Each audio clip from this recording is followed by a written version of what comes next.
What's going on, everybody? It's your boy Spencer, and some of you may have already seen this video. Well, technically, unfortunately, there were some audio issues, so I had to had to delete like 3 videos. It's proof that life is nothing short of absolute pain and misery. But yeah, so I'm gonna do this video again, and hopefully it works. But in any case, this video is all about my 5 favorite tech cards. No particular order or anything like that. These are just 5 cards that I like in this format right now. Because it's weird. It would be so weird to rank them because it's like every card's on a begin in every matchup. And I'll also tell you guys whether or not I think you should main decking or side decking this right now. But I think all 5 of these cards should be somewhere within your deck, if you're able to put them in there, of course. And I'll explain them and actually have gameplay videos to go along with it. I wasn't really supposed to start with evenly matched, but we're going to start with evenly matched. And you can see them here. I'm not trying to hide these from you or anything like that, but Trap Trick. So the reason I love this card is kind of obvious, I guess. Just look how versatile like this opening move for me is. All these replays are Buster Blader, by the way. It's just the easiest way, so you guys kind of know like the standard, and I'm not trying to mix it up all the time. But right there, I mean, I have 6 copies now of Prologue of the Destruction Swordman. So for me, obviously, that's really good. Other reasons I like this card, because spell and trap removal are very popular right now, like Lightning Storm. So in game 3, what you can actually do is have Waking the Dragons, just 2 copies if you want, which is what I typically do. And what you end up doing is if they Lightning Storm you, like going first, let's say you run the dice roll, you can actually chain Trap Trick and send Waking the Dragon, and that effect will still end up going through. So essentially, you can save yourself and maybe even win the game, because obviously that's going to be their opening play. And then you can summon the Last Warrior Returned Alive, I think it's called. I can't forget the name now, but yeah, the Last Warrior from Another Planet. And plus, it says destroy other monsters you control. So if you own a Dragoon, it has destruction protection, which is kind of ridiculous in my opinion. It's awesome, dude. So that's why I like Trap Trick so much. And all these replays, barring one, are like quote unquote meta decks. Now I know I'm not a huge fan of Prank Kids or anything like that, but I know it's a pretty popular deck, and obviously a lot of people are into it. But you know, cards like Battle Butler, meaningless against this deck. But the real MVP, of course, was Trap Trick, being that I was able to get into my Buster Lock and effectively just win the game outright. Alright, so let's transition back over. The reason I'm like showing this stuff to you is just so you can see the prices. I mean, Trap Trick, this is the most affordable one. These aren't all affordable at all, so I'll just go to the next one. Might as well. And that's Lightning Storm, obviously, still like $80. Needs a reprint for sure. It's just unfortunate this card is such a... You kind of just have to play this card right now, and of course you can't. Because, I mean, if you can, I'm not willing to spend $80 on a Yu-Gi-Oh card that should be a staple. I'll do it for a boss monster of some sort, but not that. Especially when you need 3 copies. You have to basically run 3 of these at all times. So let's check out where this comes in. Mostly it's going to be an Eldritch matchup. But I do like it in other situations. Like, for example, Drytron. Because, you know, they're not going to set Vanity's Ruler. It's going to be in face up, so you can use the destroy all attack position monsters. And, yeah, so this, I'll tell you, like, my thought process behind all of these decisions. So, obviously, I had play starters, but being that he had so much in the back row, you know, you kind of just be like, well, okay, you kill me, and then I'll deal with it, kind of thing. Like, I'll wait for you to do something. So they're going to be able to get a little bit of advantage back, but I still got rid of a Conquistador and a Solemn Strike and a Widow Anchor. I don't really know where that comes in, and a Forbidden Droplet. So, ton of stuff. It's not like he's going to be able to attack in anything. And, yeah, when I'm playing Buster Blader, I guess I'll just talk about it. I always try to get the most advantage possible. So I usually use the Buster Dragon and whatever else I have on the field to go into Pranaplant Marina Conda for a Red Eyes Fusion. Yeah, so the other card here is a Nibiru, and I'll show the price afterwards. But yeah, number 3 is Nibiru. I just think this isn't a card I would main deck right now. I think a lot of decks do well to play or the meta decks, like it does nothing against Virtual World that can usually combo through Nibiru. Drytron, I think, are very similar, and normally they actually have the orange light in their hand at some point during their combo, so it's already going to be negated.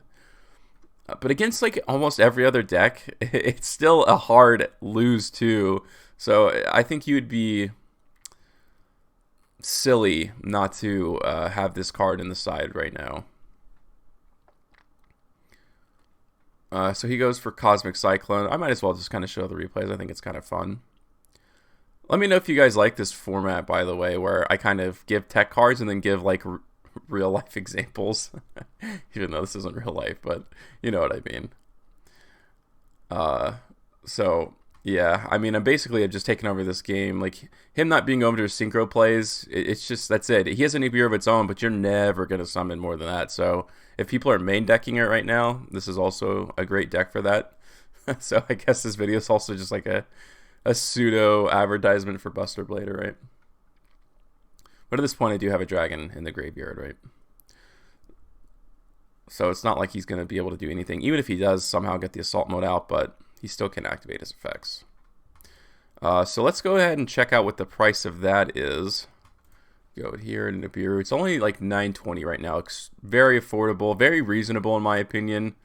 And it's cool. I like the gold rares personally. So Nibiru gets a very good spot there, the third card. Next is Evenly Matched, and Evenly Matched does not always have a format in my opinion. When Altergeist was like kind of meta, of course, that was a really great one because I don't have like negation for that outside of like Solemn Judgment. I got my copies I think at like $7 or something way cheaper. I did not spend $60 on my playset of Evenly Matched. I had no idea it was this expensive. So that's kind of unfortunate, but hopefully you guys have some copies lying around. But let's check out where this matchup comes in, and let's see like the value of holding on to your hand at some point. And that will make sense in just a sec. I believe I am playing once again. Yeah, these are really good. Like Lightning Storm and Evenly Matched are the two best cards against Eldritch in my opinion, with Evenly Matched being even better. So again, I mean, the only way that an Eldritch player can kill you in one turn is with access to two Eldritch cards, or two, basically, Eldritch the Golden Lords.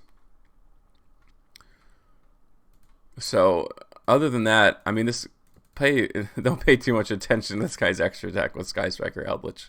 I don't know if people are actually doing that, but so look, I draw the Evenly Matched, and for the most part, what am I going to do with it? At this point, it's dead. I can't use all of these cards. So instead of just committing everything to the board, I'm kind of just sitting and waiting now. Well, I'm going to be able to use this effect. So that's at least one pop, two pops with Elder Entity. I go ahead and Kaiju him in case he has like one of the negation spells. So, and I also sent a Pegasus just for later. I still don't think he has access to two of them, and now I've used Evenly Matched. So the patience has really paid off. Like, don't ever get too nervous around Eldritch players. It's kind of, unless they have access to two of the Golden Lords. Other than that, they can't kill you in one turn, like almost ever. It's not really what they do. I'm only able to go into a Buster here, but still, at this point, like, look at all these things that I've banished. Some of them he used for these effects, right? But a lot of this, I've given him one less access to Eldritch. He may not even have another copy. I know not everybody runs it at 3, so that might have been his last copy of the of that.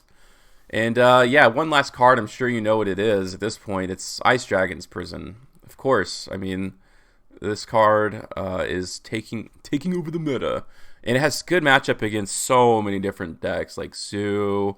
Especially, it's killer against Zoo in my opinion. And I think it has a good matchup against Virtual World. I think I've heard that it doesn't, but I'll show you my replay, obviously, and you guys let me know if you agree whether or not you think this is good or not. So let me switch over there.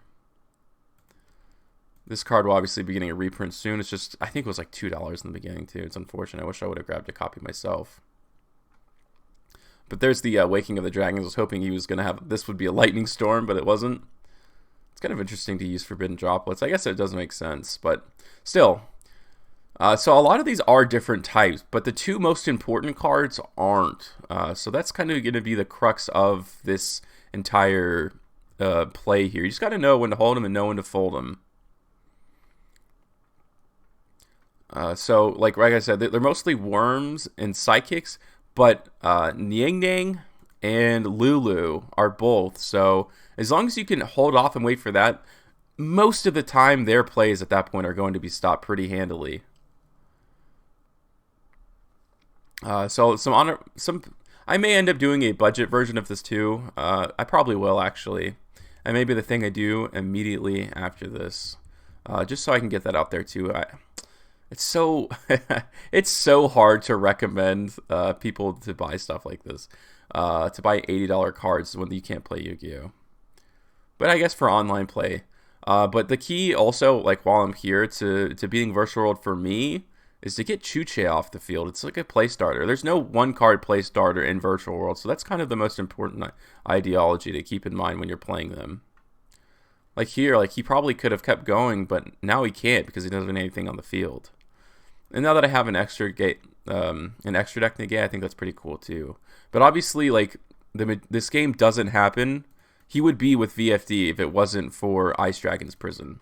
Straight up, there would be no competition. Holding onto this gate, which I use now.